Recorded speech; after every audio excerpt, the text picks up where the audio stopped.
Hey guys, hello and welcome to Sunday Speculations episode 1 with Arpan. So, I recently announced that every Sunday I'll be uploading a video about where I'll be briefly answering a big question in the sense a question about physics, philosophy, or life or science in general.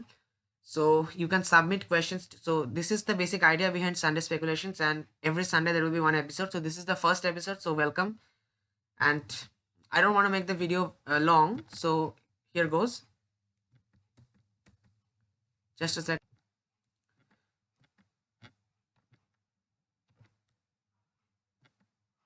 So what is Sunday Speculations? Every Sunday I'll upload a video on this YouTube channel discussing a big question about science, mainly physics, philosophy, or life. And yes, anyone can ask questions. So this is an important thing. So you can submit your questions too by visiting this page. So let me just open it for you. It's a page on my website. And please ask relevant questions and don't ask more than 3 questions. So this is the page basically, Sunday Speculations with Arpan. Submit your Sunday Speculations questions here, first name, last name, email, and enter your questions here separated by commas. And please don't submit more than 3 questions. Like questions, like one example, is science going to end? This is a question we'll be addressing in one of the upcoming Sunday Speculations episode. Okay, so these kind of questions you can ask. Like you can ask any question, then if it's relevant and if it's possible for me to answer, then I will take it. Otherwise, not. So this is all about Sunday Speculations. Now, so what's the question of the day? Today, the question is a very important question and a very simple question, but a very important question as well. And it's not, I say simple, but it's a deep question. The question is, do we need fundamentally new kinds of laws to study complex phenomena? Now, first think about the question, ponder its meaning. Ready? Let's move on. So you take a moment, pause the video. I will not make the video long, so I won't, but you can pause the video always and think about the question. Do we need fundamentally new kinds of laws to study complex phenomena? Let's start with a quote by Sir Isaac Newton. I do not know what I may appear to the world, but to myself I seem to have been only like a boy playing on the seashore and diverting myself in now and then finding a smoother pebble or a prettier shell than ordinary, whilst the great ocean of truth lay all undiscovered before me. So I would like to draw your attention to the term, see, finding a smoother pebble or a prettier shell than ordinary. So this means ordinary shells or pebbles or ordinary stuff aren't symmetrical or smooth or pretty or like you know what I mean. So ordinary things, they are complex, complicated, and they are asymmetrical and everything. Like in day-to-day life, that what we are seeing.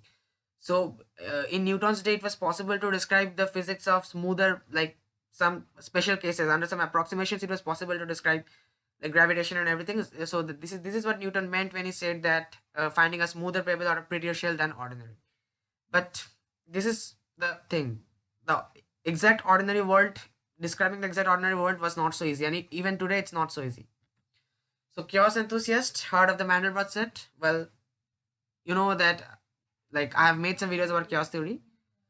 So no, we won't discuss the Mandelbrot set today, but you might be able to relate with the quote by Bernard Mandelbrot, especially after reading the previous quote by Newton. Clouds are not spheres, mountains are not cones, coastlines are not circles, and bark is not smooth, nor does lightning travel in a straight line. More generally, I claim that many patterns of nature are so irregular and fragmented that compared with standard geometry, nature exhibits not simply a higher degree of, but an altogether different level of complexity. So this is what the saying basically, it's nothing difficult to understand. It's basically standard geometry, like Euclidean geometry, standard geometry. We have studied some standard shapes, some basic symmetrical shapes, circles, triangles, and we try to describe the world with them. But the real world is complex, and it's not just a, you can maybe approximate the real world by using many small and many precise standard shapes, but still, according to Mandelbrot, it's not the case. Like nature exhibits not simply a higher degree, but an altogether different level of complexity. It's an altogether different level of complexity. So standard geometry is not enough to describe nature. This is what Mandelbrot is claiming. So clouds are not spheres, mountains are not cones, coastlines are not circles, and bark is not smooth. So clouds are not spheres. Obviously, clouds are not spheres. Like, a sphere is a symmetrical, perfect thing, but clouds are not perfectly spherical. Mountains are not cones. So, if you want to study the real world, you need something else. And this is what fractal geometry is all about, but I will not discuss that here. But just to give you the idea, what was the question? Let's go back. See, guys, do we need fundamentally new kinds of laws to study complex phenomena? So, if clouds are not cones and if clouds are not spheres, then we cannot use the old laws, the standard laws, the conventional laws to study the complex phenomena, because real world is complicated. So this is the question. Next, complex phenomena. We make a lot of assumptions and approximations while doing physics, and fully agreed, physics works. Physics works really well. Like right now, I'm doing my BSc in physics, and I'm learning a lot about a lot of assumptions and approximations with that which we do while learning physics. But we are also doing much more advanced stuff than we used to do in high school, and it's like the beauty of physics is really, it has blown my mind, and it's blowing my mind every day. So, but we still haven't completely worked out the physics of complex phenomena. We are doing the two body problem currently. We recently did the two body problem. So the two body problem can be reduced to a one body problem, but then there's a three body problem, which is a very complicated, and it cannot be solved accurately. In mathematics, we are learning that polynomials of degree 5 or higher cannot be solved. Like there can be no solution possible, the Abel theorem. So these are the things. We still haven't worked out a lot of the things, but mathematics is not our concern for this video. So we still haven't completely worked out the physics of complex phenomena. The question once more. So what was the question? Do we need fundamentally new kinds of laws to study complex phenomena? Or can complex phenomena, at least in theory, be studied using the same laws we already know and which we have already used to study simpler phenomena? This is the question. This is the crux of the question. So just let me go through this once more. Do we need fundamentally new kinds of laws? Now, here's the emphasis is on the word fundamentally. Obviously, if you are, suppose if you have some conventional old laws for studying simple phenomena, and for complex phenomena you have to modify those laws, but modifications of those laws are not fundamentally new kinds of laws. So here the question is, do we need completely different fundamentally new kinds of laws to study complex phenomena, or can complex phenomena, at least in theory, be studied using the same laws, or maybe modifications of these same laws we already know and which we have already used to study simpler phenomena? One last quote by Brian Greene. This quote captures it all. So this is from his book The Elegant Universe. It's a very great book. I highly recommend the book to you. So understanding the behavior of an electron or a quark is one thing. Using this knowledge to understand the behavior of a tornado is quite another. So this is the difference between a simple phenomenon and a complex phenomenon.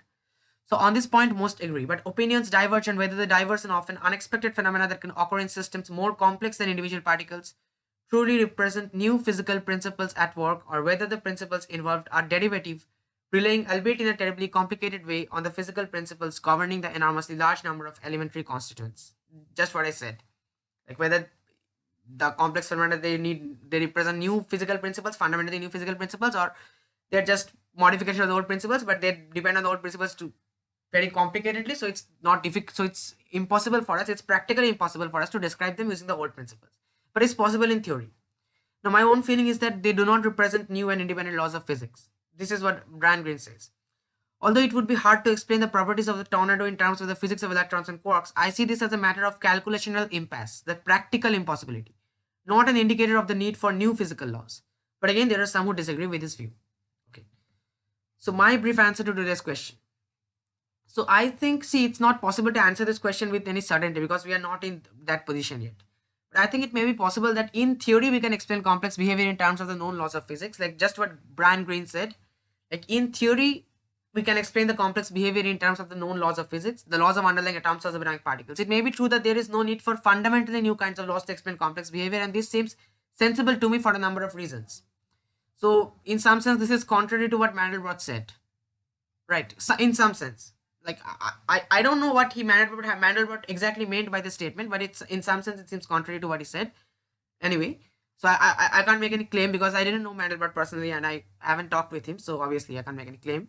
Now, but we still need to find new laws. This is the main point.